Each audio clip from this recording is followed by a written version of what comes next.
ఎడారిలో సెలయేర్లు. జూన్ 19. గోధుమలు నలుగును. యెషయా 28:28.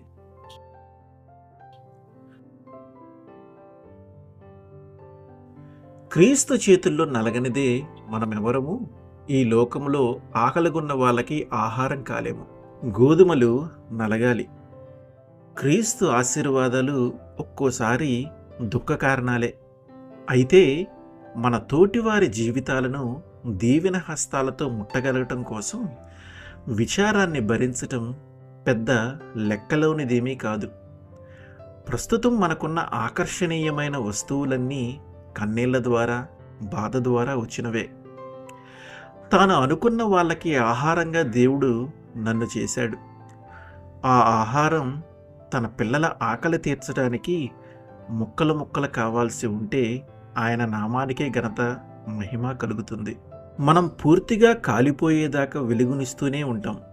రక్తం చివరబొట్టు కారేదాకా దీవెన వాక్యాలు పలుకుతాం. పేదరికం, దురదృష్టం, ఇబ్బంది ఎన్నో జీవితాలకి నైతికమైన ధీరత్వాన్ని, ఆత్మీయ ఔన్నత్యాన్ని ఆపాదించింది. క్లిష్ట పరిస్థితి మన శక్తికి, సహనానికి పరీక్ష పెడుతుంది. ఆత్మకున్న అత్యుత్కృష్టమైన లక్షణాలను వెలుగులోకి తెస్తుంది. పాతకాలపు గడియారాల్లో వేలాడే బరువులే దాన్ని తిరిగేలా చేస్తుంటాయి. చాలాసార్లు నావలు నౌకాశ్రయానికి చేరటానికి పెనుగాలులే తోడ్పడతాయి. విశ్వాసం, పరిశుద్ధత రగులుకోవడానికి సాధనాలుగా దేవుడు బాధలను నియమించాడు.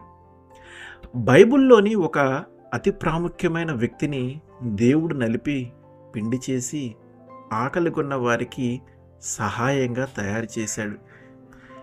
ఆ శిక్షణ పొందినందుకే అబ్రహామును విశ్వాసులకు తండ్రి అన్నారు. ఎందుకంటే శ్రమలోనూ విధేయతలోనూ అందరికంటే ప్రథమ స్థానంలో నిలబడ్డాడు అబ్రహాము.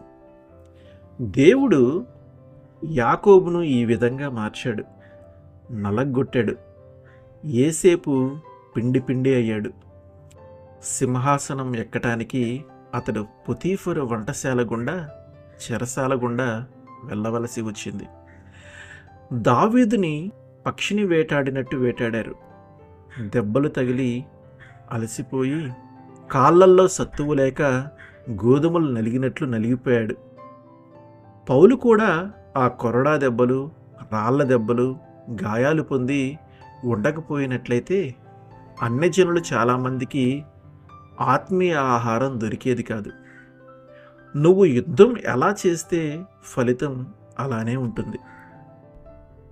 దేవుడు నీకు ప్రత్యేకమైన విపత్తుల్ని ఏర్పాటు చేశాడంటే ఆయన హృదయంలో కూడా నిన్ను ఓ ప్రత్యేకమైన స్థానంలోనే ఉంచుకున్నాడన్నమాట. ఘోరమైన గాయాలు పొందిన ఆత్మని దేవుడు అతి జాగ్రత్తగా ఎన్నుకున్నాడన్నమాట. ఆమేన్.